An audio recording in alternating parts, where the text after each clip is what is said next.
All right, so we're going to be talking about Found, a micro-budgeted, and I think it can be called micro-budgeted, little film directed by... Oh, what the fuck is this guy's name?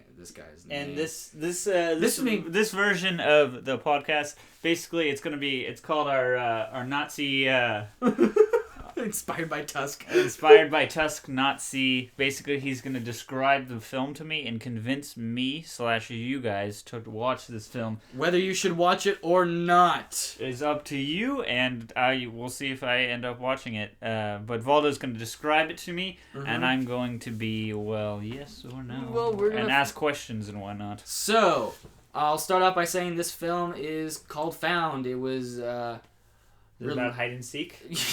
You're going to be making snide comments the entire time? I encourage that. Yes.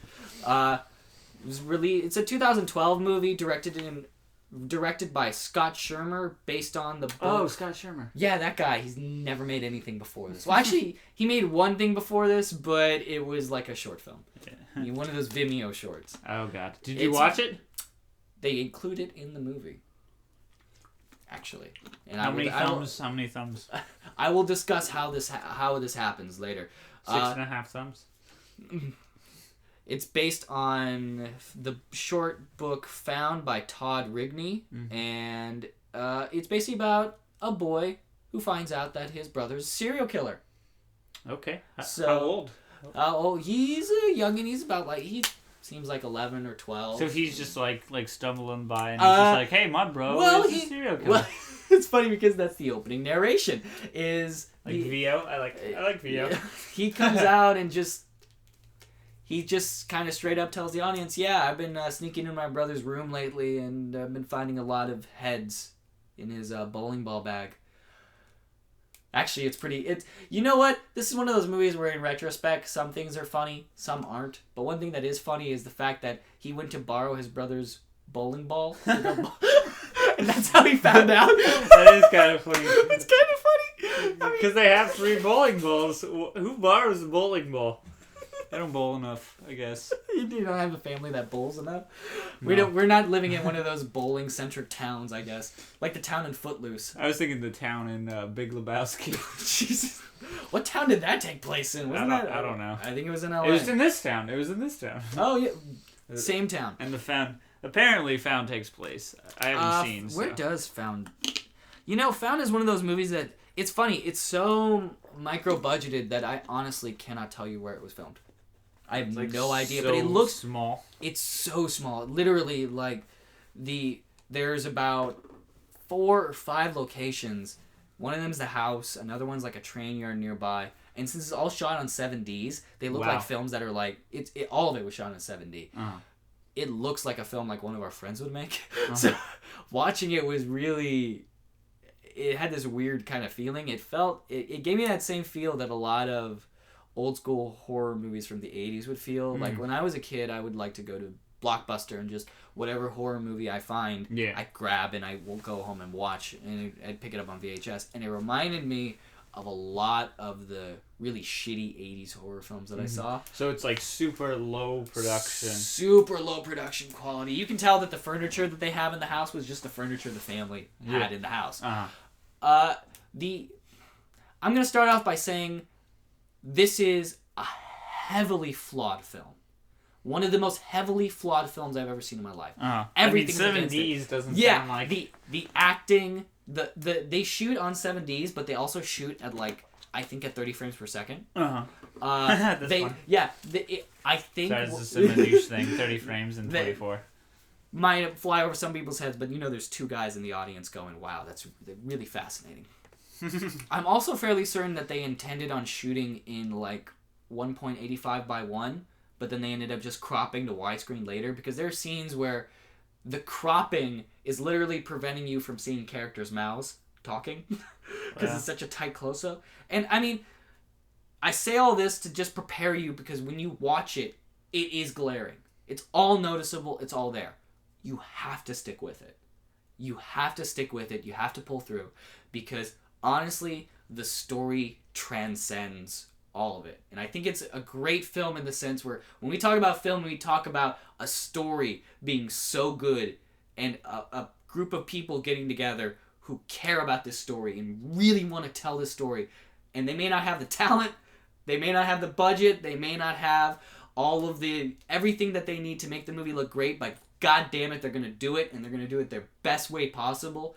And I think the film works best in that sense. If you're watching it and you're going to say to yourself, like, these people care. You can tell. Like, even the people that don't care, they're being pulled along by a director that really wants to get the movie made. He doesn't care about the money. He doesn't care about the fame, the glory. And I can tell you, he doesn't care about the fame or the glory, because this is not the type of movie that you can sell to people. He doesn't care about any of that. He just wants to tell a compelling story. And I think the story that he told is honestly one of the best horror stories I have heard in a long time. I actually, like, this is revisionist horror in a way, where it's not like, I would say that those horror films that you've seen that come out nowadays, Oculus, The Conjuring, Sinister, Insidious, Annabelle, oh god, Annabelle, Ouija, all of those movies that come out nowadays, I feel as all of those are just classic horror films. They're normal horror films, and I don't mean classic in terms of they are classics. I'm saying in terms of a scale of primitive film, classic film, revisionist film, and then parody. Mm-hmm. They fall into the classic category in terms of there's a good guy, there's a bad guy. It's very black and white, very evil. The standard horror film, kind of in the formula. Mm-hmm. You can still have good films in a formula, but it's still part of the formula. And they all follow that classic formula. There's always a clearly well-defined evil. Yeah. That is not the case with Found. Mm-hmm. Everybody in the movie, no matter how horrific some of the acts may be, they're still people. Uh-huh. And even the brother who's a serial killer, and you know he's a serial killer, they give you plenty of fucking evidence to prove that yes, he is a serial killer and he's a fucked up individual.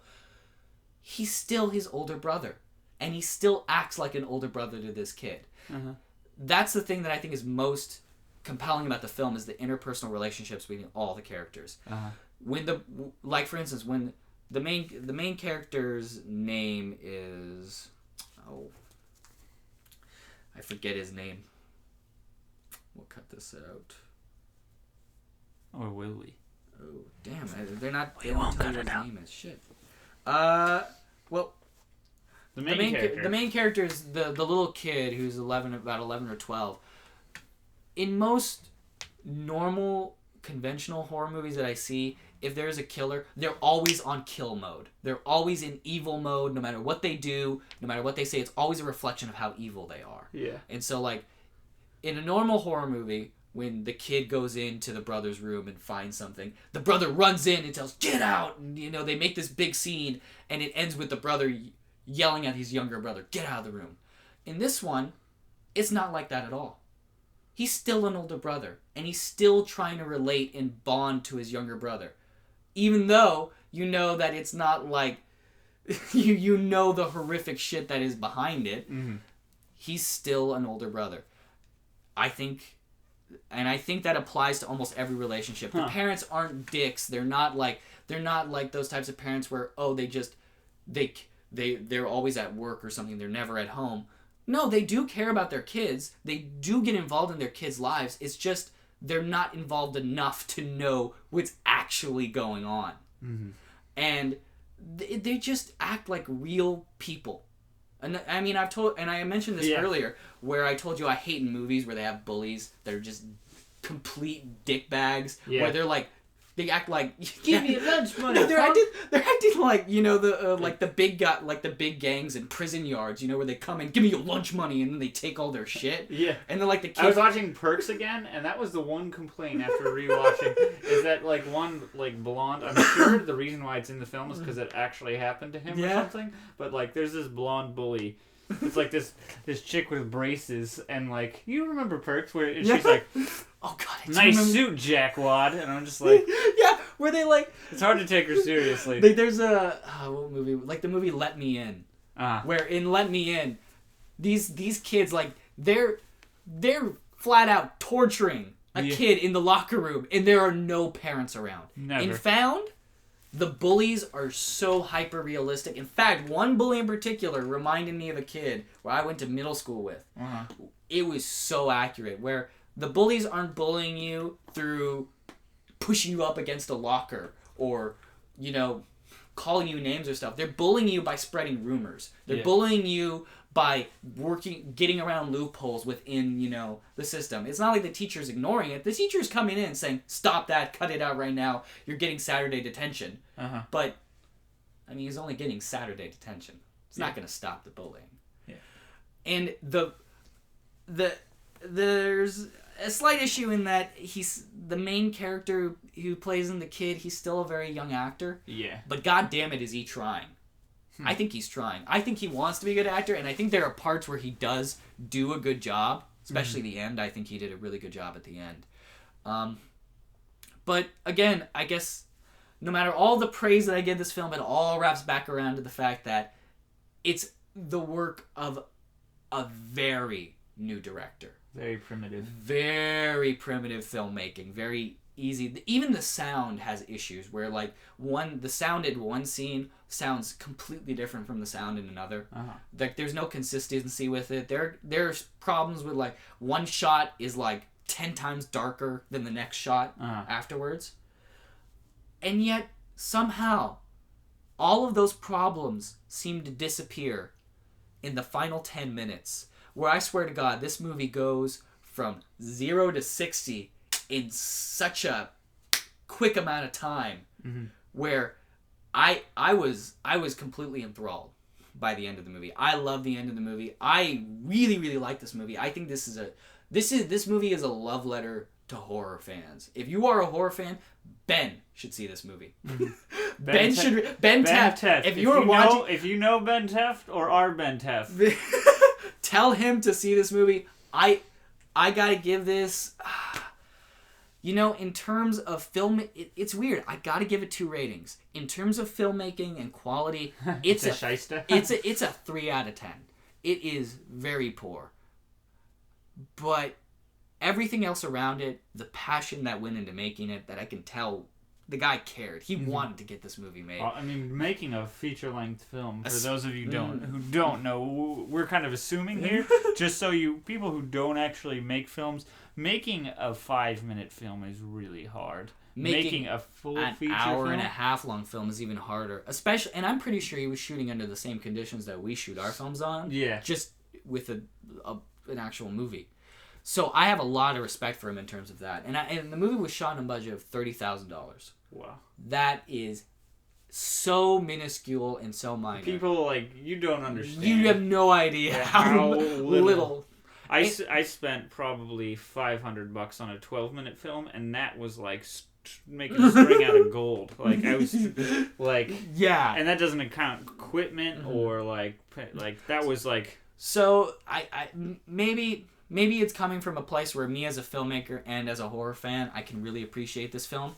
But god damn it, I really appreciated this film. Yeah, I really loved it. I kind of want to watch it. I don't know about the but I'll give the film as a whole an 8 out of 10. I give it an 8 out of 10 as a whole. But in terms of for one thing, this is not for everybody. The ending is disturbing on a level that is it's not just sexualized violence, but it goes places that mainstream does not. This movie could never get a theatrical release unless they were fully prepared to say, yeah, we're going to be NC-17. There's a reason this movie is unrated. Okay. There is a very definite reason, because it's not why you did it.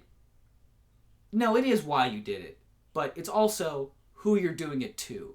And how this person is related to you. And that's all I'll say.